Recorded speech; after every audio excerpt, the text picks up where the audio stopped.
शिवं शिवकरं शान्तं शिवात्मानं शिवोत्तमं शिवमार्गप्रणेतारं प्रणतोऽस्मि सदा शिवम्। अन्यथा शरणं नास्ति त्वमेव शरणं मम तस्मात् कारुण्यभावेन रक्ष महेश्वरः। काली काली महाकाली भद्रकाली नमोस्तुते कुलं च कुलतमं मां च पालय पालय। ओम जय साईराम नमः शिवाय। നമ്മൾ ഇന്ന് ഈ കാലഘട്ടത്തിൽ ജീവിച്ചിരിക്കുന്നത് മഹാഭാഗ്യമാണ്. കാരണം നാളെയാണ് ശ്രീരാമന്റെ ജന്മഭൂമിയിൽ അയോധ്യയിൽ ആ മഹാക്ഷേത്രം ഉയരുന്നത്. നമ്മൾ ഇതുവരെ കണ്ടിട്ടുള്ളതെല്ലാം അനവധി വർഷങ്ങൾക്ക് മുമ്പേ പണിതിട്ടുള്ള മഹാക്ഷേത്രങ്ങളും മഹാകെട്ടിടങ്ങളൊക്കെയാണ് നമ്മൾ കണ്ടിട്ടുള്ളത്. പക്ഷെ നമ്മളുടെ ഈ ജീവിതത്തിൽ ഇങ്ങനെയൊരു മഹാക്ഷേത്രം നമുക്ക് കാണാൻ സാധിക്കുന്നത് ഭാരതത്തിൽ അങ്ങനെ ഒരു മഹാക്ഷേത്രം ഉയരുമ്പോൾ ഈ സമയത്ത് നമ്മൾ ഈ ഭൂമിയിൽ ജീവിച്ചിരിക്കുന്നത് മഹാപുണ്യമാണ്. നമുക്ക് ദുഷ്ടന്മാരുണ്ടാവാം, ഹീനന്മാരുണ്ടാവാം, സജ്ജനങ്ങളുണ്ടാകാം, എല്ലാം ദൈവാംശങ്ങളാണ്. അതാണ് ഭഗവാൻ ഭഗവത്ഗീതയിൽ പറഞ്ഞത്.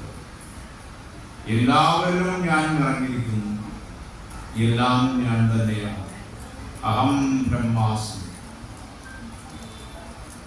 നമ്മളുടെ ഈ കാലഘട്ടം സനാതന ധർമ്മ സംസ്കാരത്തിന്റെ ഒരു ഭാഗത്ത് വളർച്ചയും ഒരു ഭാഗത്ത് തളർച്ചയുമാണ്.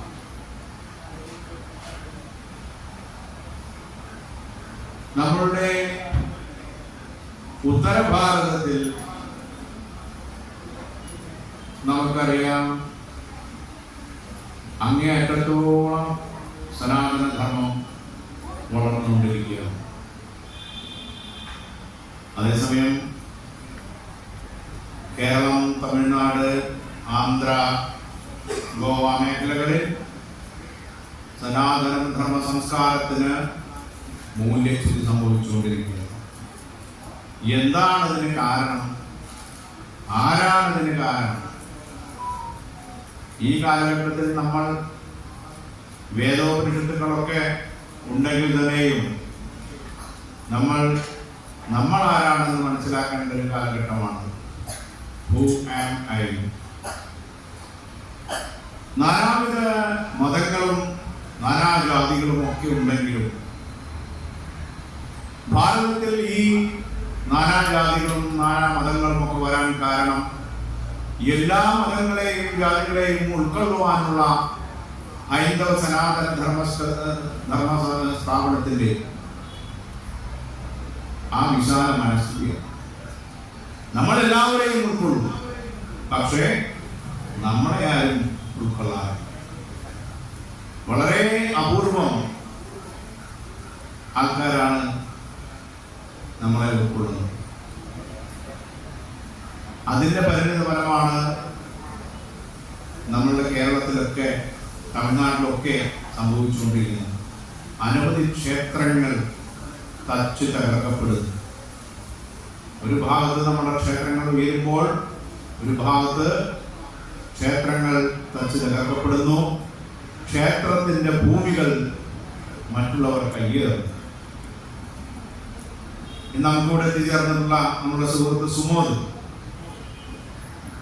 തൃശ്ശൂരിന്റെ ഹൃദയഭാഗത്തുള്ള ദേവസ്വം ക്ഷേത്ര ഭൂമികൾ മറ്റുള്ളവർ അന്യാധീനപ്പെടുത്താൻ കയ്യേറാൻ തുടങ്ങിയപ്പോൾ അതിനെതിരെ കോടതിയിൽ പോവുകയും ശക്തമായിട്ട് അതിനെതിരെ കോടതിയിൽ നിന്നും വിധി വാങ്ങുകയും ചെയ്തിട്ടുള്ള മാന്യ സുഹൃത്താണ് സുമോ.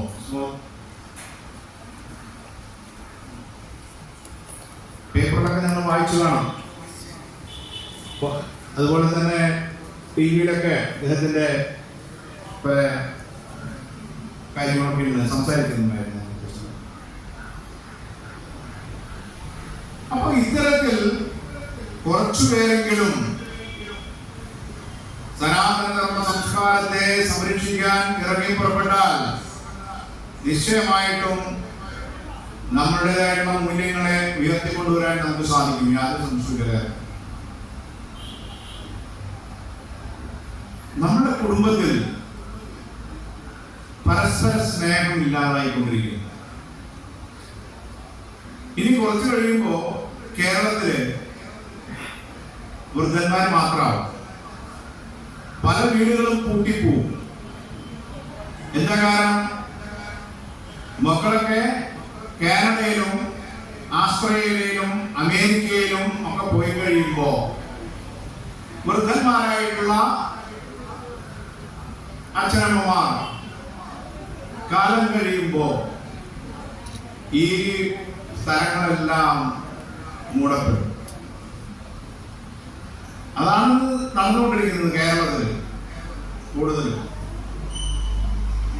കാരണം അവിടെ പോയി അവിടെ സെറ്റിലായി കഴിഞ്ഞാൽ പിന്നെ അവർക്ക് ഇങ്ങോട്ട് വരാനുള്ള താല്പര്യം കുറയും. കാരണം ജീവിത രീതികളുടെ പ്രത്യേകത. അപ്പൊ എന്താവും? വീട്ടിലെ അച്ഛനമ്മയും മാത്രമാകുമ്പോ അവർക്ക് വയ്യാതെ ആകുമ്പോ നോക്കാൻ ആളുണ്ടാവില്ല. ഉടനെ ഇവരെ ഏതെങ്കിലും മോൾഡേജ് ഹോമിൽ കൊണ്ടാക്കും. എനിക്ക് നേരിട്ട് അനുഭവമുള്ള ഒരു കാര്യം, ഇവിടെ SNDPയുടെ ചെറൊരു ഭാഗത്ത് ഒരു വൃദ്ധമന്ദിരമുണ്ട്. അവിടെ ഞാൻ പോയിട്ട് ഞാൻ ക്ലാസ് എടുക്കുമായിരുന്നു. അവിടെ ഒരു അമ്മയുണ്ട്, പേര് വെളിപ്പെടുത്തുന്നില്ല. ആ അമ്മ മരണപ്പെട്ടപ്പോ അവിടെയുള്ള ഉദ്യോഗസ്ഥരായിട്ടുള്ള ആൾക്കാർ എന്നെ വിളിച്ചു പറഞ്ഞു, സ്വാമിയെ അമ്മ മരണപ്പെട്ടു. അപ്പൊ ഇനി എന്ത് ചോദിച്ചപ്പോ അവർ പറഞ്ഞു, ഞങ്ങൾ മക്കളെ അറിയിച്ചു. പക്ഷെ മക്കൾ പറഞ്ഞത് അവര് ഗൂഗിളിൽ നോക്കിയപ്പോ ഇവിടെ ലാലൂർ എന്ന് പറയുന്ന ഒരു ശ്മശാനമുണ്ട്, അവിടെ കൊണ്ടുപോയി അടക്കം ചെയ്യാനായിട്ടാണ് അവർ ഞങ്ങളെ അറിയിച്ചിട്ടുള്ളത്. ഇവര് നല്ല കുലത്തിൽ ജനിച്ച് തറവാട്ടിൽ ജനിച്ചിട്ടുള്ള നല്ലൊരു അമ്മയാണ്. അപ്പൊ ഞാൻ പറഞ്ഞു അത് സാധ്യമല്ല, അവരെന്ത് വേണമെങ്കിലും ചെയ്യാൻ തയ്യാറാണ്, ഞങ്ങൾക്ക് അവിടെ നിന്നിട്ട് വരാൻ പറ്റില്ല. ശരിയായിരിക്കാം, പക്ഷേ 10 മാസം ചുമന്നുവറ്റ് വളർത്തി വലുതാക്കിയ അമ്മയുടെ അവസാനം കാണാൻ പോലും വരാൻ സാധിക്കാത്ത അവസ്ഥ. ഞാൻ പറഞ്ഞു ഒരു കാരണവശാലും കാലവരെ നമുക്കുണ്ട്, ദഹിപ്പിക്കാൻ പറ്റില്ല. ഇവരെ പാമ്പാടിയെ കൊണ്ട് വേണം ചെയ്യാനായിട്ട്. അത് അവരെ അറിയിക്കുമെന്ന് പറഞ്ഞു. ശരി എന്ന് പറഞ്ഞാൽ അവരെ അറിയിച്ചു. അപ്പൊ അവര് പറഞ്ഞു ഞങ്ങൾക്ക് പാമ്പാടിയെ കുറിച്ച് അറിയില്ല, ലാലൂരിനെ കുറിച്ച് മാത്രമേ ഉള്ളൂ. കാരണം തൃശ്ശൂരിൽ നിന്ന് അടിച്ചപ്പോ ലാലൂരാണ് വന്നത്. അപ്പൊ എന്റെ വേണ്ടി ഇതിനെ ചെയ്തോളൂ എന്ന് പറഞ്ഞു. അപ്പൊ അത് കേശം ഒരാൾ വേണം, ആരുമില്ല.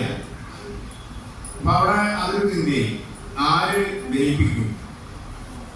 അപ്പൊ ഞാൻ നോക്കുമ്പോ ഈ അമ്മയെ സ്ഥിരം ആശുപത്രിക്കും മറ്റൊരു കാര്യങ്ങൾക്കും കൊണ്ടുപോകുന്ന അവിടുത്തെ ഡ്രൈവറുണ്ട്. ഞാൻ പറഞ്ഞു ഡ്രൈവറായിട്ട് അങ്ങനെ സ്നേഹിക്കുന്നുണ്ട്, കുറച്ച് കാശൊക്കെ ഡ്രൈവർക്ക് കൊടുത്തിട്ടുണ്ട് എന്നോട് പറഞ്ഞിട്ടുണ്ട്. അപ്പൊ അതൊന്ന് ഞാൻ പറഞ്ഞു മകന്റെ സ്ഥാനത്ത് അവൻ ചെയ്യട്ടെ. ഞാൻ അവനോട് ചോദിച്ചു എനിക്കൊരു ബുദ്ധിമുട്ടുണ്ടോ എന്ന് ചോദിച്ചപ്പോ ഇല്ലാന്നോ. ശരി എന്ന് പറഞ്ഞിട്ട് അവൻ അമ്മയുടെ എല്ലാ കർമ്മങ്ങളും ചെയ്തു, ഭംഗിയായി ചെയ്തു. സ്വന്തം മക്കൾ ചെയ്തതിനെക്കാട്ടും ഭംഗിയായിട്ട് എല്ലാ കാര്യങ്ങളും ഭംഗിയായിട്ട് ചെയ്തു. അപ്പോ അവര് പറഞ്ഞു എത്രയായി എന്ന് ചോദിച്ചിട്ട് അവര് ചോദിച്ചു. ഞാൻ പറഞ്ഞ സംഖ്യ പറഞ്ഞാൽ അപ്പൊ അത് സംഖ്യ പറഞ്ഞവര് സംഖ്യക്കൊന്നും പ്രശ്നമില്ല, കാരണം മേലിന് മൃതമുണ്ടല്ലോ. ശരി എന്ന് പറഞ്ഞിട്ട് അവര് സംഖ്യ അയച്ചു. ഞാൻ പറഞ്ഞൊരു സംഖ്യ ആ കുട്ടിക്ക് കൊടുക്കാൻ പറഞ്ഞു. അവൻ പറഞ്ഞു എനിക്ക് വേണ്ട. അപ്പം പറഞ്ഞൊരു വാക്കുകൾ എനിക്ക് എൻ്റെ അമ്മയെ പോലെയാണ്. അവനെ ജനിപ്പിക്കുകയോ അല്ലെങ്കിൽ അവനെ സംരക്ഷിക്കുകയോ ഒന്നും ചെയ്യാത്ത ആ അമ്മ എല്ലാം കഴിഞ്ഞപ്പോ അവൻ്റെ അമ്മ മരിച്ചിരിക്കുന്നു. ദൈവം പറയാണ് ഞാൻ എൻ്റെ അമ്മയെ പോലെയാണ് ഈ അമ്മയെ നോക്കിയിരുന്നത്. അത് വേണ്ട സ്വാമി, ഞാൻ അത് വാങ്ങിച്ചു കഴിഞ്ഞു കഴിഞ്ഞാൽ ഞാനൊരു അന്യനായി തീരും, അതുകൊണ്ട് എനിക്ക് വേണ്ട. നോക്കൂ, ആ മനസ്സ്, സ്വന്തം മക്കൾക്കില്ലാത്തൊരു മനസ്ഥിതി ആ കുട്ടിക്ക് അവിടെ ഉണ്ടായി. അപ്പൊ ഇന്നത്തെ ലോകം എവിടേക്കാണ് പോകുന്നത്? നമ്മുടെ കുടുംബാംഗങ്ങൾ എങ്ങനെയാണ് പരസ്പരം സ്നേഹിക്കുന്നത്? ഒന്ന് ആലോചിച്ച് നോക്കൂ. ഓരോരുത്തരുടെ വീട്ടിലും നോക്കിക്കഴിഞ്ഞാൽ അതിൻ്റെതായിട്ടുള്ള ചില ന്യൂനതകൾ ഉണ്ടാവും. ഓരോരുത്തരുടെ വീട്ടിലും നമ്മൾ ചിരിച്ചിരിക്കുന്നുണ്ടാവും, ഓ എനിക്ക് വളരെ സമാധാനം പറയുന്നുണ്ടാവും, പക്ഷെ ഉള്ളിൻ്റെ ഉള്ളിൽ ഒരു തേങ്ങലുണ്ടാവും. ആ തേങ്ങ ഇല്ലാതിരിക്കാനാണ് മക്കൾ ശ്രദ്ധിക്കേണ്ടത്. അവരുടെ മനസ്സ് ഒരു കാരണവശാലും തേങ്ങരുത്. നമ്മൾ ഇനി വരുന്ന ന്യൂ ജനറേഷൻ കുട്ടികളെ നമ്മൾ എല്ലാം പഠിപ്പിക്കണം. സനാതനത നമ്മൾ നോക്കൂ, ഒരു മുസ്ലിം കുട്ടിയും ഒരു ക്രിസ്ത്യൻ കുട്ടിയും ഒരു ഹിന്ദു കുട്ടിയും നിർത്തിയിട്ട് ന്യൂജൻ കുട്ടികളെ യുവതലമുറയെ കൊണ്ട് നിർത്തിയിട്ട് ചോദിക്കുകയാണ് നിങ്ങൾക്ക് ബൈബിൾ അറിയുമെന്ന് വെച്ച് കഴിഞ്ഞാൽ ക്രിസ്ത്യൻ കുട്ടി പറയും തീർച്ചയായിട്ടും അറിയും, ഞാനത് ചൊല്ലാവുന്നതാണ്. മുസ്ലിം കുട്ടിയോട് ചോദിച്ചാൽ ആ കുട്ടി പറയും എനിക്ക് ഖുർആൻ അറിയാമെന്ന്. ഹിന്ദു കുട്ടിയോട് ചോദിച്ചാൽ പറയും അതെന്താ സ്വാമി എനിക്ക് അറിയില്ലല്ലോ എന്ന് പറയും. എന്താ കാരണം? നമ്മളിതൊന്നും പഠിപ്പിക്കാറില്ല. നമ്മളിവിടെ സെൽഫിഷാണ്, സ്വാർത്ഥത മാത്രം കൈമുതലാക്കിക്കൊണ്ട് നമ്മുടെ ജീവിതത്തെ മുന്നോട്ട് കൊണ്ടുപോകാം. ഇങ്ങനെയെങ്കിലും കുട്ടികളെ പഠിപ്പിച്ച് വളർന്ന് വലുതാക്കി എഞ്ചിനീയറോ ഡോക്ടറോ അല്ലെങ്കിൽ സയന്റിസ്റ്റോ ഒക്കെ ആക്കി അവരെ അങ്ങനെ വിടുക, പിന്നെ എങ്ങനെയൊക്കെ ജീവിക്കുക. ഇതാണ് ഒരു കല്യാണം കഴിഞ്ഞ കുട്ടികളായി പിന്നെ അവർക്ക് വേണ്ടിയിട്ടുള്ള കാളവണ്ടിയില് വേണ്ട പണ്ടാരങ്ങളെ വെച്ച് കെട്ടിയിട്ട് അവരെ വിടുക. എന്ത് സമാധാനം, എന്ത് ജീവിതം! ഇന്നും ക്രിസ്ത്യൻസ് ആയാലും മറ്റു മതസ്ഥരായാലും ഭക്ഷണം കഴിക്കുമ്പോൾ അവര് മന്ത്രം ചൊല്ലിട്ട് കഴിക്കും, അല്ലെങ്കിൽ അവർ പ്രാർത്ഥന ഉണ്ടായിരിക്കും. ഏത് ഹിന്ദുവിന്റെ വീട്ടിൽ ആ ഭക്ഷണം കഴിക്കുമ്പോൾ മന്ത്രം ചൊല്ലിട്ട് ഭക്ഷണം കഴിക്കണേ എന്നാലോചിച്ചു. നമ്മൾ പറയും ഹിന്ദു മതമല്ല എന്ന്. എന്താ മതമല്ല എന്ന് പറയണേ? നിങ്ങൾ നിങ്ങളുടെ ഔദ്യോഗികമായിട്ടുള്ള ഒരു രേഖയിലോ അല്ലെങ്കിൽ സ്കൂളിൽ കുട്ടികളെ പഠിപ്പിക്കാൻ പോകുന്ന സമയത്ത് പൂരിപ്പിക്കുന്ന പേപ്പറിലോ റിലീജിയൻ എന്ന് പറഞ്ഞൊരു വരിയുണ്ട്. അവിടെ നിങ്ങൾ എന്താ എഴുതുക? റിലീജിയൻ ഇല്ല എന്ന് എഴുതുവോ? നോ റിലീജിയൻ അങ്ങനെ എഴുതുവോ? അവിടെ എഴുതുന്നത് എന്താ? ഹിന്ദു. റിലീജിയൻ എന്ന് പറഞ്ഞ വാക്കിന് എന്താ അർത്ഥം? മതം. അപ്പൊ ഹിന്ദു മതമല്ലേ? നമ്മൾ പറയും സംസ്കാരമാണെന്ന്. സംസ്കാരമാണ്. എന്ത് സംസ്കാരം? സനാതന ധർമ്മ സംസ്കാരം. അതാണ് ഹിന്ദുമതം. യേശുവിന്റെ ആ ക്രിസ്തുവിൻ്റെതായിട്ടുള്ള പാതയെ പിന്തുടർന്നുകൊണ്ട് പോകുന്നവര് ക്രിസ്തുമതക്കാരാണെങ്കിൽ അത് അവരുടെ സംസ്കാരം. മുഹമ്മദ് നബിയുടെ പാതയെ പിന്തുടർന്നു പോകുന്നവരാണെങ്കിൽ അത് ഇസ്ലാം മതം. അത് സംസ്കാരമാണ്. സനാതന ധർമ്മ സംസ്കാരത്തെ പിന്തുടരുന്ന നമ്മൾ ഹിന്ദു മതസ്ഥരാണ്. അത് പറയാനുള്ള ചങ്കൂറ്റം നമുക്ക് ഓരോരുത്തർക്കും ഉണ്ടാവും. ഞാൻ ഹിന്ദു മതക്കാരനാണ് എന്ന് പറയാൻ, എന്റെ മതം ഹിന്ദു മതമാണെന്ന് പറയാനുള്ള ചങ്കൂറ്റം നമുക്കുണ്ടാവണം. നമ്മൾ കൂടെ നിൽക്കുന്ന ക്രിസ്ത്യാനിയായാലും മുസൽമാനായാലും ആരായാലും അവരൊക്കെ നമ്മുടെ സഹോദരങ്ങളാണ്. ഭാരത സംസ്കാരത്തെ ഉൾക്കൊണ്ട് ജീവിക്കുന്ന ഈ ഭാരതത്തിലെ സർവരും നമ്മുടെ സഹോദരങ്ങളാണ്. അതേസമയം നമ്മളെ എതിർക്കുന്നവർ എങ്ങനെയാണ് നമ്മുടെ സഹോദരന്മാരാവുക? അല്ല, നമ്മളെ സ്നേഹിക്കുകയും നമ്മളെ കൂടെ ഉണ്ണുകയും ഉറങ്ങുകയും കിടന്നുറങ്ങുകയും ഒക്കെ ചെയ്ത് നമ്മുടെ കൂടെ കളിക്കുകയും നമ്മുടെ കൂടെ ജോലി ചെയ്യുകയും നമ്മളെ സ്നേഹിക്കുകയും നമ്മളെ അനുസരിക്കുകയും നമ്മളെ ഉൾക്കൊള്ളുകയും ചെയ്യുന്നവർ നമ്മുടെ സഹോദരങ്ങളാണ്. ഇവിടെ വാദമില്ലാതെ ഒരുപാട് സാംസ്കാരിക നായകന്മാർ എന്തൊക്കെയോ പുലമ്പുന്നുണ്ട്. പക്ഷെ അവരെന്താണ് പറയുന്നതെന്ന് അവർക്ക് തന്നെ അറിയുന്നില്ല. പിന്നീട് സ്റ്റേജിൽ ചില പരിപാടികളൊക്കെ ഉണ്ടായി. പക്ഷേ അതിലേക്കൊന്നും ഞാൻ കടക്കുന്നില്ല. ഈ സമയത്ത് എനിക്ക് നിങ്ങളുടെ അടുത്ത് ഒന്ന് മാത്രമേ പറയാനുള്ളൂ. നമ്മൾ പരസ്പരം സ്നേഹിക്കുക. സ്നേഹമാണ് ഈ പ്രപഞ്ചത്തിന്റെ അടിസ്ഥാന തത്വം. ആശ്രമം എന്ന് പറഞ്ഞാൽ എന്താണ്? ആശ്രയം കൊടുക്കുന്നവനാണ് ആശ്രമം. അവിടെ ശത്രുക്കളും മിത്രങ്ങളും ഒക്കെ ഉണ്ടാവും. വടവൃക്ഷത്തിലാലും കുറ്റിവൃക്ഷത്തിൽ പൂവളും കുറ്റിച്ചെടിയിൽ തുളസിയും ഈ പ്രപഞ്ചത്തിന്റെ ജീവരാശിയെ മുഴുവൻ സംരക്ഷിക്കുന്ന വായുമണ്ഡലമായ ഓസോണെ വിസർജിക്കുന്ന സസ്യങ്ങളാണ്. നമ്മൾ മനസ്സിലാക്കുന്നത് അതാണ് അതിന്റെ സയൻസ്. ആ വടവൃക്ഷത്തിൽ 46% ഓസോണെ വിസർജിക്കുന്ന വടവൃക്ഷമായിട്ടുള്ള ആലിന് എന്തൊക്കെ ജീവികളാണ് താമസിക്കുന്നത്? പക്ഷികളുണ്ട് അതില്, പാമ്പുണ്ട് അതില്, പരുന്തുണ്ട്, ഓന്തുണ്ട്, അണ്ണാനുണ്ട്, എല്ലാം ഉണ്ട്. ഇവര് പരസ്പരം ശത്രുക്കളാ. പക്ഷെ ആലിനതൊന്നും പാകല്ല. ആരെല്ലാവരെയും സംരക്ഷിക്കും.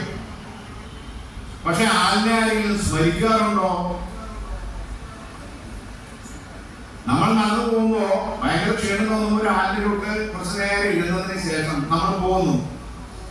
പിന്നീട് ആലിനെ കുറിച്ച് ആരെങ്കിലും ശ്രദ്ധിക്കാറുണ്ടോ?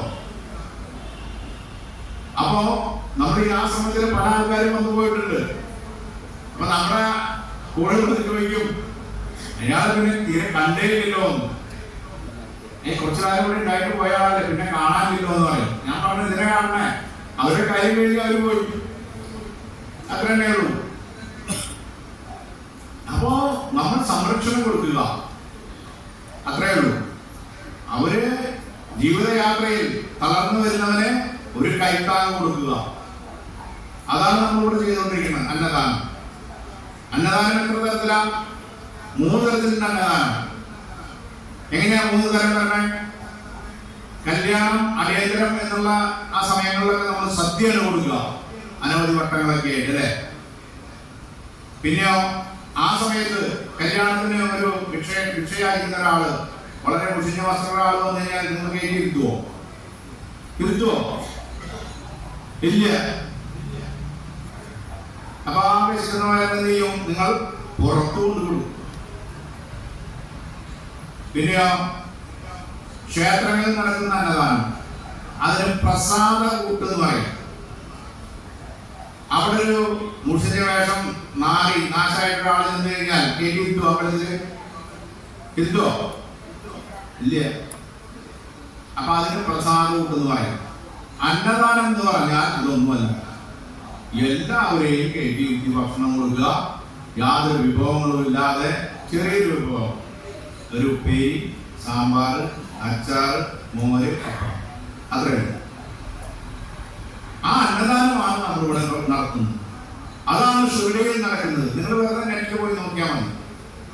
Mega kitchen, world mega kitchen നടത്തി കഴിഞ്ഞാൽ ഷിർഡി വരും. ഒരു ദിവസം 80,000 തൊട്ട് 1,00,000 പേര് വരെ അവിടെ ഒരു ദിവസം ഭക്ഷണം കഴിച്ചു പോകുന്നു. വ്യാഴാഴ്ചയും ഞായറാഴ്ചയും 1,50,000 മുതൽ 2,00,000 പേര് വരെ ഭക്ഷണം കഴിച്ചു പോകുന്നുണ്ട് ഷിർഡി. ലോകത്തെ ഏറ്റവും വലിയ അന്നദാന പ്രഭുവാണ് ഷിർഡി സായിബാബ. അതിനെ അദ്ദേഹത്തിന്റെ ആ പാതയിൽ സഞ്ചരിക്കുന്ന നമ്മൾ നമുക്ക് പറ്റാവുന്ന രീതിയിൽ അന്നദാനം നടത്തുന്നു. അവർക്ക് വേണ്ടി അന്നദാനം നടത്തുമ്പോൾ ആർക്ക് വേണമെങ്കിലും അവിടെ നിന്ന് ഭക്ഷണം കഴിക്കും. നമ്മൾ അതാണ് അന്നദാനം. അപ്പൊ അന്നദാനത്തെ നമ്മൾ കൃത്യമായിട്ട് മനസ്സിലാക്കണം. മാതാപിതാ ഗുരു ദൈവം നമ്മൾ എങ്ങനെയാണ് കണക്കാക്കുക? മാതാപിതാ ഗുരു ദൈവം അല്ലേ? എന്നാ അങ്ങനെയാണോ കണക്കാക്കേണ്ടത്? ശരിക്കും മാതാവ്, പിതാവ്, ഗുരു ഈസ് ഈക്വൽ ടു ദൈവം. ഇവര് മൂന്നുപേരും ദൈവങ്ങളാണ്. എങ്ങനെ ഒരു മൂന്നുപേരും ദൈവങ്ങളാണ്? ദൈവം എന്ന പദത്തിന് എന്താണ് അർത്ഥം? ദൈന്യതയെ അകറ്റുന്നവനാണ് ദൈവം. ദൈന്യത എന്ന് പറഞ്ഞാൽ എന്താ? കുറവ്. നമ്മൾ പറയും ആശുപത്രി കിടക്കുന്ന ആൾ ഭയങ്കര ദൈന്യാവസ്ഥയിലാന്ന് പറയൂലേ? എന്താ? വളരെയധികം ആരോഗ്യപരമായിട്ട് അങ്ങേയറ്റം തളർന്നിരിക്കുന്ന ഒരാളാണ്. അദ്ദേഹത്തെ നമ്മൾ വളരെ ദൈന്യാവസ്ഥയിലാണെന്ന് പറയും. എന്ന് പറയും ഭയങ്കര ക്രിട്ടിക്കൽ സ്റ്റേജാണ്, എല്ലാവരും പോയി കണ്ടോളൂ എന്ന് പറയും. എല്ലാവരും പോയി കണ്ടു, എല്ലാവരും കൈവിട്ടു. ആ സമയത്ത് ഒരു ഡോക്ടർ പറയാണ്, ഞാനൊന്ന് നോക്കട്ടെ. എല്ലാവരും കൈവിട്ട സ്ഥിതിക്ക് ശരി നീ നോക്കിക്കോളൂ എന്ന് പറഞ്ഞാൽ ആ ഡോക്ടറെ ചികിത്സിക്കാൻ വിടാണ്. പക്ഷെ ആ ഡോക്ടറെ ചികിത്സിച്ച് അവർ മരുന്ന് ഫലിക്കുമ്പോൾ അയാൾ ജീവൻ രക്ഷപ്പെട്ടു. അപ്പൊ ഈ രോഗിയുടെ ആൾക്കാരും ഈ രോഗി എന്താ പറയാ? എന്റെ ദൈവമാണ് ഡോക്ടർ എന്ന് പറയും ഇല്ലേ?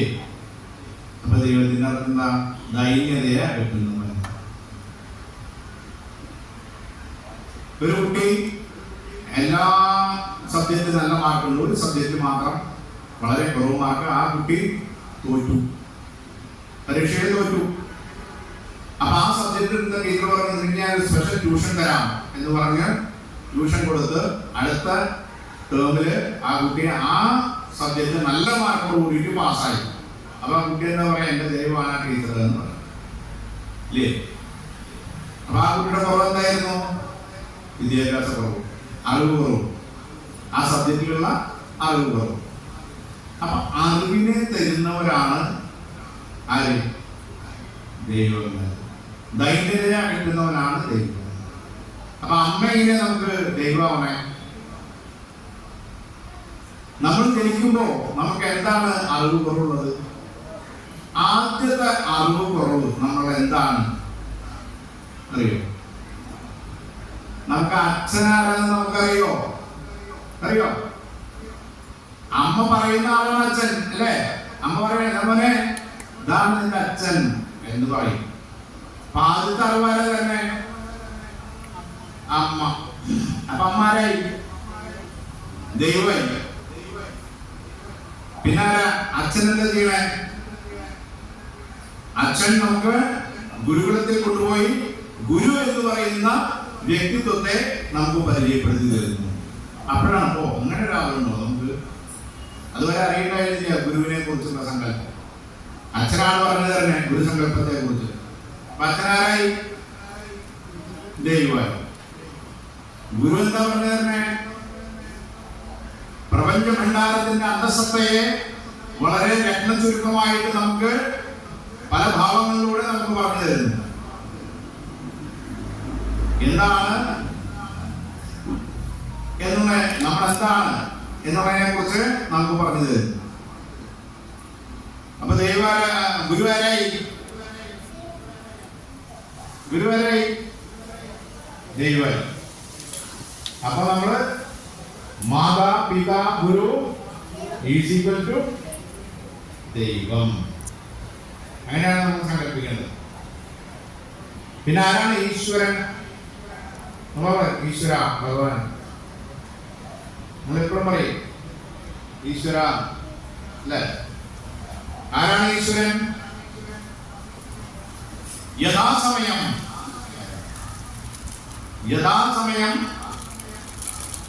ഈശാന കോണിൽ വർത്തിക്കുന്നവനാരോ അവൻ ഈശ്വരൻ. എന്താണ് യഥാസമയം ഈശാന കോണിൽ വർത്തിക്കുക എന്ന് പറഞ്ഞു കഴിഞ്ഞാൽ? നമ്മള് മഹാദേവന്റെ ക്ഷേത്രത്തിന്റെ നടയിൽ പോയി നിന്ന് കാളികാളി മഹാകാളി ഭദ്രകാളി നമോസ്തുതേ നമ്മൾ ജപിക്കുവോ? ഇല്ല. ആ സമയം നമ്മുടെ ഹൃദയത്തിൽ മഹാദേവനാണുള്ളത്, ഈശാനകോണിൽ മഹാദേവനാണുള്ളത്. അവിടെ നമ്മൾ എന്താ പറയാ? ശിവം ശിവകരം ശാന്തം ശിവാത്മാനം ശിവോത്തമം ശിവമാർഗപ്രണേകാരം പ്രണതോസ്മി സദാ ശിവം. ആ സമയത്ത് അവിടെ മനസ്സിൽ ഈശാനകോണിൽ ഈശ്വരനായിരിക്കുന്നത് മഹാദേവനാണ്. സുബ്രഹ്മണ്യൻ അവിടെ പോയി, അവിടെ ശിവകരം ശാന്തം ചൊല്ലോ. ഷടാനന്ദം മരക്തവർണം മഹാമതിം ദിവ്യമയൂരവാഹനം രുദ്രസ്യസൂനം സ്വരസൈന്യനാദം ത്വം സദാ ശരണമഹം പ്രപദ്യേ. അവിടെ നമ്മുടെ മനസ്സിൽ ആരാണ്? ഈശാനകോണിൽ ആരാണ്? സുബ്രഹ്മണ്യനാണ്. അപ്പൊ യഥാസമയം ഈശാനകോണിൽ വർത്തിക്കുന്നവനാരോ അവൻ ഈശ്വരൻ. യഥാസമയം ഈശാനകോണിൽ വർത്തിക്കുന്നവൾ ആരോ അവൾ ഈശ്വരി. അപ്പൊ ദൈവം മനസ്സിലായില്ല ആരാണ്? ഈശ്വരനാരാന്ന് മനസ്സിലായോ? പിന്നെ ആരാ? ഭഗവാൻ. കൃഷ്ണനെ ഭക്തിയായി മനസ്സിൽ കൊണ്ട് നടക്കുന്നവർ തട്ടിയാലും വീണാലും ഉരുണ്ടാലും ഇരുന്നാലും കിടന്നാലും പറയും കൃഷ്ണ കൃഷ്ണ കൃഷ്ണ കൃഷ്ണ ജപിക്കൂലേ? എന്തൊന്നാലും കൃഷ്ണ പെട്ടെന്ന് വായിൽ വരും. നമ്മളുടെ ബന്ധുവോ നമ്മളുടെ മിത്രമോ നമ്മൾ കാണുകയോ തൊടുകയോ ഒന്നും ചെയ്യാതെ സദാ നമ്മളിൽ ഭാഗമായിരിക്കുന്നവനാരോ അവൻ ഭഗവാൻ. ഭാഗമായിരിക്കുന്നവൾ ഭഗവതി. നമ്മുടെ ആരുമല്ല.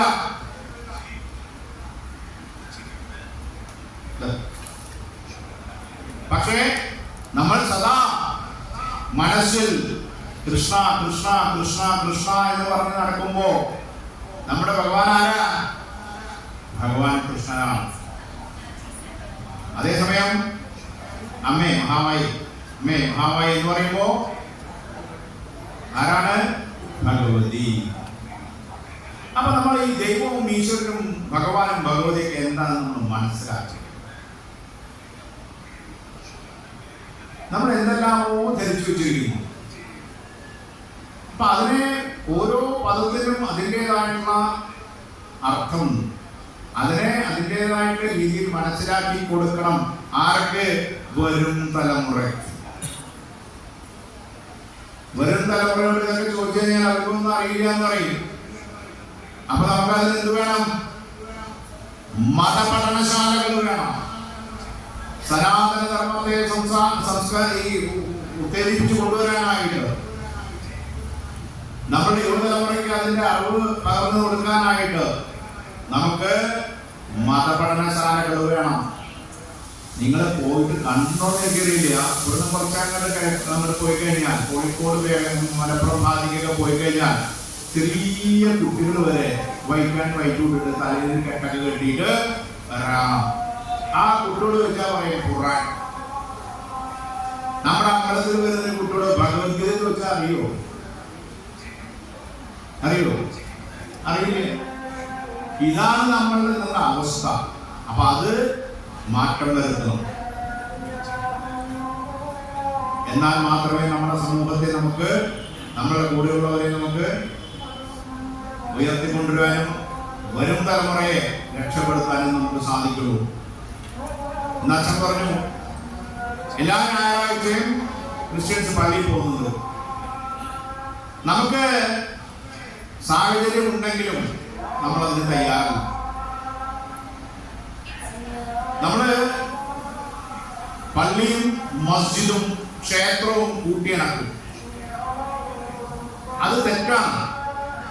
കാരണം മസ്ജിദ് വരെ മസ്ജിദും പള്ളിയും പോലെയല്ല ക്ഷേത്രം. ക്ഷേത്രം വേറൊരു കൺസെപ്റ്റാണ്. അതിനെ നമ്മൾ മനസ്സിലാക്കണം. മസ്ജിദും പള്ളിയും ആശ്രമങ്ങളുമാണ് നമ്മൾ കമ്പയർ ചെയ്യേണ്ടത്. അത് ആശ്രമവും പള്ളിയും മസ്ജിദും ക്ഷേത്രവും അല്ല കമ്പയർ ചെയ്യുന്നത്. നിങ്ങൾക്ക് പള്ളിയിലൊക്കെ പോലെ ഒരാളെ നമുക്ക് അമ്പലത്തിൽ പോയിട്ട് തിരുമേനോട് സംസാരിക്കാൻ പറ്റുമോ? പറ്റില്ല. നിങ്ങൾ ആശ്രമത്തിൽ പോകുമ്പോൾ നമ്മുടെ സന്യാസിയുണ്ട്, അദ്ദേഹം നിങ്ങളോട് സംസാരിക്കും, നിങ്ങളുടെ പ്രശ്നങ്ങൾക്ക് പരിഹാരം ഉണ്ടാക്കും.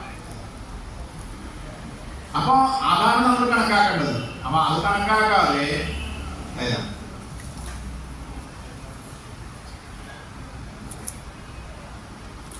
നമ്മൾ എന്തെങ്കിലും പറഞ്ഞിട്ട് കാര്യമില്ല. അപ്പൊ എന്തായാലും ഇനിയുള്ള കാലഘട്ടം, നമ്മൾ ജീവിച്ചിരിക്കുന്ന ഇനിയുള്ള കാലഘട്ടത്തെ വ്യക്തമായിട്ട് മനസ്സിലാക്കി നമ്മൾ എന്താണ് ചെയ്യുന്നത്, നമ്മൾ എന്താണ് പറയുന്നത്, നമ്മൾ എന്താണ് കാണുന്നത് എന്നുള്ള കാര്യങ്ങളൊക്കെ നമ്മൾ മനസ്സിലാക്കിയിട്ട് നമ്മുടെ ജീവിതത്തെ കൂടുതൽ കൂടുതൽ അറിവ് തലങ്ങളിലേക്ക് നമ്മൾ ഉയർത്തിക്കൊണ്ടുവന്ന് ഭക്തിയുടെ മാർഗത്തെ ജീവിതത്തിൽ ഒരു 3/4% ഭക്തിയുടെ മാർഗത്തെ നമ്മൾ സ്വീകരിക്കണം. അതാണ് ഭഗവദ്ധ്വജം. നമ്മളുടെ കാവ്യക്കോടിയുടെ മോൾഭാഗം ഇങ്ങനെ ഇരിക്കും. മോൾഭാഗത്തെക്കാട്ടും കുറച്ച് കൂടുതലേ ഉണ്ടാവുള്ളൂ അടിഭാഗം. അതാണ് നമ്മുടെ ഭഗവദ്ധ്വജം. എന്താ കാര്യം? നമ്മളുടെ മനുഷ്യ ജീവിതത്തിൽ ഭൗതിക ചിന്ത ഉള്ളിടത്തോളം 3/4% നമുക്ക് ആത്മീയ ചിന്ത ഉണ്ടാകണം. അതാണ് ഭഗവദ്ധ്വജത്തിന്റെ അർത്ഥം. ഇത് നമുക്കറിയില്ല. അപ്പൊ ഇത്തരം കാര്യങ്ങളെ മനസ്സിലാക്കണമെങ്കിൽ എവിടെ പോകണം? ക്ഷേത്രത്തിലെ പൂജാരി ഒക്കെ പറഞ്ഞു തരുമോ? നിങ്ങൾക്ക് പറഞ്ഞു തരുമോ? ഇല്ല. അദ്ദേഹം നിങ്ങൾക്ക് വേദം പറഞ്ഞു തരുമോ? ഉപനിഷത്ത് പറഞ്ഞു തരുമോ? അപ്പൊ നിങ്ങളിതൊക്കെ അവിടെ പോയിട്ട് മനസ്സിലാക്കും. ഇതിനൊക്കെ ആശ്രമങ്ങളിൽ പോകണം. അപ്പോഴാണ് ഇത്തരം കാര്യങ്ങൾ, സത്സംഗങ്ങൾ നടക്കുന്ന സമയത്ത് ഇപ്പൊ നമുക്ക് അനവധി ആശ്രമങ്ങളിൽ സത്സംഗങ്ങൾ നടക്കുന്നുണ്ട്. ആ സത്സംഗങ്ങളിലേക്ക് നമ്മൾ പോകണം. നമ്മുടെ ക്ഷേത്രങ്ങളിലൊക്കെ ഭാഗവത പാരായണം, രാമായണ പാരായണമൊക്കെ നടക്കാറുണ്ട്. ഉച്ചയായി കഴിഞ്ഞാൽ ഗംഭീര ആൾക്കാര. എന്തിനാന്ന് ഞാൻ പറയണ്ടല്ലോ. അത് കഴിഞ്ഞാൽ ആരും ഉണ്ടാവില്ല, ഒരു മനുഷ്യണ്ടാവില്ല. പിന്നെ ഉച്ച തിരിഞ്ഞ് ഒരു വടയും ചായയൊക്കെ ഉണ്ടെങ്കിൽ ആവാം, അത്ര തന്നെയാണ്. അപ്പൊ ഇതിനെ പല സ്ഥലങ്ങളിലും ഞാൻ പോകുമ്പോൾ കണ്ടിട്ടുള്ള ഇതിനൊക്കെ വയസ്സായ ആൾക്കാരെ, ചെറുപ്പക്കാരെ ആരും ഉണ്ടാവില്ല. ശരിയല്ലേ? ശരിയല്ലേ? ആ, അപ്പൊ നമ്മളെ സംബന്ധിച്ചിട്ട് നമ്മൾ കുറെ സ്വയം മാറേണ്ടിയിരിക്കുന്നു. ആ മാറ്റം ഇന്നു മുതലാണോ നിങ്ങൾ തുടങ്ങുന്നത്, അന്ന് മുതൽ നിങ്ങൾക്കൊക്കെ നന്നാവും. ഇല്ലാച്ചെങ്കിൽ കുറച്ച് കാലം കഴിയുമ്പോൾ നമ്മളൊന്നും ഉണ്ടാവില്ല. അത് മനസ്സിലില്ല. ആരുണ്ടാവില്ല? എന്തുണ്ടാവില്ല. അതില്ലാണ്ടിരിക്കണമെങ്കിൽ നിങ്ങൾ സ്വയം ചിന്തിച്ചും കൊണ്ട് സനാതന ധർമ്മ സംസ്കാരം എന്താണെന്ന് മനസ്സിലാക്കിക്കൊണ്ട് നമ്മൾ എല്ലാവരെയും ഉൾക്കൊള്ളുന്നവരാണ്. നമുക്കിവിടെ ഒരു സഹോദരി വന്നു, അവര് ഇസ്ലാം മതസ്ഥരാണ്. പക്ഷെ ഭഗവാന്റെ കൃഷ്ണന്റെ കവിത, ഈ പാട്ട് നമുക്ക് പാടാൻ പറ്റുമോ? എന്ത്? അപ്പോ മനസ്സിൽ അത്ര കണ്ട് ഭഗവാൻ കൃഷ്ണനെ കൊണ്ടു നടക്കുന്നത് കൊണ്ടാണ് അത് വായന വരുന്നത്. നമ്മളവരെ ഉൾക്കൊള്ളും, യാതൊരു സംശയമില്ല കാര്യത്തില്.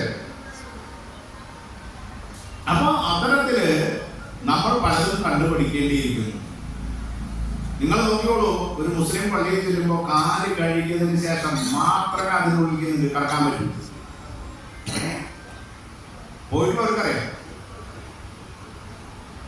പക്ഷെ നിങ്ങൾ ക്ഷേത്രത്തിൽ വരുമ്പോ എത്ര പേര് കാല് കഴുകി കയറുന്നത് ക്ഷേത്രത്തില്? ഒന്ന് വരല് മുടക്കും. നമ്മൾ അനുസരിക്കണം, നമ്മൾ ആചരിക്കണം, നമ്മൾ അനുഷ്ഠിക്കണം. എന്നാൽ മാത്രമേ നമ്മളാവുള്ളൂ. അല്ലെങ്കിൽ വെറുതെ ഒരാളെ കുറ്റം പറഞ്ഞ കാര്യമില്ല. നമ്മൾ എവിടെ നോക്കൂ, നിങ്ങള് നമ്മുടെ സനാതന ധർമ്മത്തെ പഠിപ്പിക്കാൻ വേണ്ടിട്ട് കോവിഡ് ഒന്നുകൂടെ ഗുരുവായിട്ട്. അപ്പൊ എന്താ, ഒരു ദിവസം 4 നേരം 5 നേരം കയ്യും കാലും മുഖം ഒക്കെ കഴുകി വസ്ത്രമൊക്കെ കഴുകി നിങ്ങൾ കയറും. ഇപ്പോഴോ കോവിഡ് പോയി, ഇനിയിപ്പോ അതിന്റെ ആവശ്യമില്ലാന്നാണ്. മറ്റേത് ആശുപത്രിയിൽ പോയിട്ട് വന്നാൽ കുളിച്ചിട്ടേ കയറുള്ളൂ. ഇപ്പൊ ആശുപത്രിയിൽ പോയിട്ട് വന്നാൽ നേരെ അടുക്കളയിലേക്ക് പോകും, അല്ലെങ്കിൽ ബെഡ്റൂമിലേക്ക് പോകും. എന്താ ഇപ്പൊ കോവിഡിന്റെ സമയം, കുഴപ്പമില്ല. ഇപ്പൊ കോവിഡ് വന്നിട്ട് വരെ നമ്മൾ പഠിച്ചിട്ടില്ല നമ്മുടെ സംസ്കാരത്തിന്റെ സയന്റിഫിക് വശം എന്താണെന്നുള്ളത്. മരിച്ചോടത്ത് പോയിട്ട് വരുന്ന ഞാൻ അവിടേക്ക് ദൂരെ നിന്നുള്ളൂ. കോവിഡ് ആണെങ്കിലോ ആ പ്രദേശത്തേക്കേ പോവില്ല. അഥവാ പോയിട്ട് വന്ന് 2 നേരം കുളിക്കും. കാരണം കോവിഡ് അങ്ങനെ ആരെങ്കിലും ഉണ്ടെങ്കിൽ നമ്മളെ പിടിച്ചെങ്കിലോ ആലോചിച്ച് നോക്കൂ. നമ്മൾ എത്ര കണ്ട് വലിയ ബുദ്ധിമാന്മാരാണ് കേരളീയർ എന്നൊക്കെ പറയും. പക്ഷെ ഏറ്റവും ബുദ്ധിഹീനരാണ് കേരളീയർ, പ്രത്യേകിച്ച് ഹിന്ദുക്കൾ. അതേ പറയുന്നു. വീട്ടിൽ കയറുമ്പോ കോവിഡ് വരുന്ന സമയത്ത് കാല് കെട്ടിട്ട് നമ്മൾ വീട്ടിൽ കയറണമായിരുന്നു അല്ലേ? ഇപ്പോഴോ അതൊരു. അപ്പൊ ഇനിയെങ്കിലും നിങ്ങളൊക്കെ വീട്ടിൽ കയറുമ്പോ കാല് കഴുകിയിട്ട് കയറാൻ ശീലിക്കുക. നിങ്ങൾ കാറ്റിയാലേ ചെറിയ കുട്ടികൾ കാണിക്കുള്ളൂ. അല്ലെങ്കിലോ കോവിഡ് സമയത്ത് നിർബന്ധിച്ച് നിങ്ങൾ ചെയ്തിരുന്ന കാര്യങ്ങള് കോവിഡ് പോയപ്പോ എന്നാ മാറ്റി അരുത്. അതിനെ നിങ്ങൾ തുടരണം, തുടർന്നുകൊണ്ടിരിക്കണം. എന്നാൽ മാത്രമാണ് നമുക്ക് നമ്മളായി തീരുകയുള്ളൂ. അപ്പോ ഇന്നത്തെ ദിവസം എല്ലാവർക്കും അറിയാലോ. എന്തായാലും എല്ലാവരെയും, ഇന്ന് ഇവിടെ വന്നിട്ടുള്ള എല്ലാവരെയും സായി ഭഗവാനും മഹാമായായിട്ടുള്ള മഹാകാളിയും നാഗങ്ങളും എല്ലാവരും നിങ്ങളെ അനുഗ്രഹിക്കുമാറാവട്ടെ. എല്ലാവർക്കും അടുത്ത വർഷം മുതൽ അയോധ്യ ദർശനത്തിന് സാധ്യമാവട്ടെ, ഷിർഡി ദർശനത്തിന് സാധ്യമാവട്ടെ എന്ന് മാത്രം പ്രാർത്ഥിച്ചുകൊണ്ട് നിർത്തുന്നു. ഓം ജയ് സായിറാം, നമഃ ശിവായ. ഹര ഹര ഹര ഹര.